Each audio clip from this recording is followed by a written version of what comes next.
Hello, we are going to go over this problem from Openstax Calculus Volume 1, Section 3.9, and it's a problem where we use logarithmic differentiation to find the derivative. And what we see in this function here is that we don't have to use logarithmic differentiation. We could use a combination of the quotient rule, product rule, chain rule. It would take a long time for us to do this, but we could do this without using logarithmic differentiation. Also notice there's no logarithm here anywhere, no logarithms. But what we do is we introduce logarithm by applying ln to both sides. Sort of an informal way to say that, but hopefully you'll see what I mean. I put ln on the left in front of, I write ln y, I apply ln to function to y, and then I apply it to this function on the right-hand side. And so I did do that. I'm doing that right now. As I do that, I am changing things just a tiny bit. I have written the radical, the square root, as raising to the half power. So I square root of 2x plus 1, and I write that as 2x plus 1 to the half power. And then I have sine x cubed, and I write parentheses sine x to the third power. Okay, those mean the same thing, but when I write it this way, it's a little easier to work with, I think. And then the next thing I'm going to do is I'm going to expand using properties of logarithm. So at the left-hand side, it'll stay the same. For the right-hand side, I have these properties so that I can expand this. So over multiplication, I add, and over division, I subtract.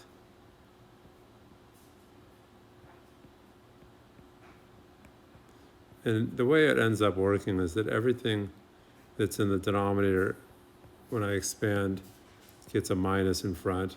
Everything in the numerator, when I expand, gets a plus in front. And it looks like I might have to stretch over two lines, but maybe I'll just see if I can move this over. So if it's on the denominator, it gets a subtraction. And if it's in the numerator, it gets an addition. So it's only expanding over multiplication and division. All right. But, well, there's another one. The other thing that I can expand is I can take the 1/2 and put that in the front, and the powers come to the front.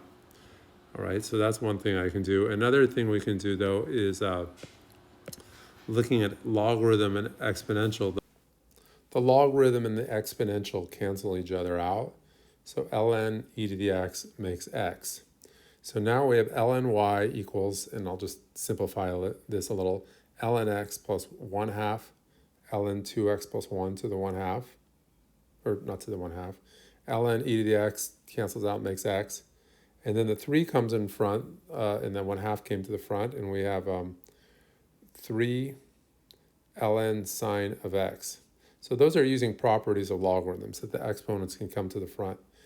And so what we can do now is differentiate. And on the left-hand side, we have 3 different terms on the right-hand side. On the left-hand side, we have ln y, and we use logarithmic differentiation. So the derivative of ln y can be found using logarithmic differentiation, which is the chain rule. And so for ln y, the derivative is 1 over y prime. So the derivative of ln y is 1 over y, but then you have to multiply by the derivative of what's inside, and the derivative of y is y prime. And then the right-hand side, we differentiate. In this case, we're going to use the chain rule in most of those. But for ln x, the derivative is 1 over x. But then the next one, I have 1/2 ln 2x plus 1. We can think of that 2x plus 1 as u. So we have the derivative of ln u, which is 1 over u. So it's 1 over 2x plus 1.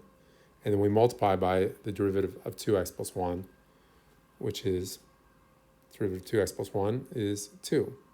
So the 2x plus 1 is the inside function u, and that derivative is 2. And then moving to the next piece, we have the derivative of x is 1, and the derivative of 3 ln sine of x is 1 over sine x times the derivative of sine x, which is cosine x.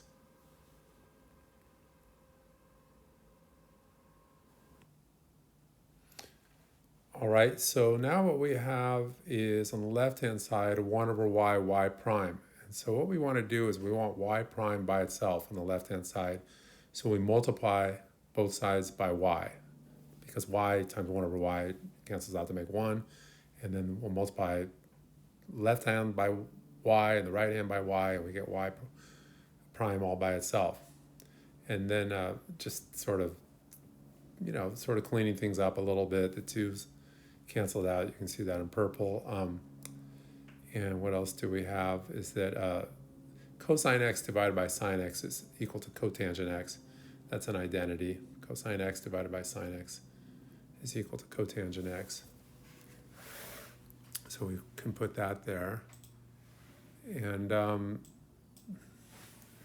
then we have, we can replace y by the original function, which is a long thing to say, but we can put in for y equals x, radical 2x plus 1 divided by e to the x sine cubed x. So we can replace y by that. And we'll just go ahead and put that in there for y, and then it'll be done. So, so we put in y, that function. So then we have y prime equals, I don't think I'm going to say it one more time, but we have y prime equals this. Just replace that by the function above, and then copy and paste everything else. This problem can be found on openstax.org. It's section 3.9, and it's an example. And then if you use the web version, if you access it on the web, because it is on the internet, openstax.org, you can click on the solution, and it has nice steps. Some might say nicer than my steps. But well, I hope this helps. I hope this video helped. Again, openstat.org is free. The whole calculus series, volume 1, 2, and 3. And I'm slowly making videos for these, especially the volume 1 book. So that, I think, finishes that up. And I hope that helped. So, well, there's more videos to come, I suppose. We're going to move on to chapter 4 after this, and we'll have videos for that. Okay, thank you, and take care. Goodbye.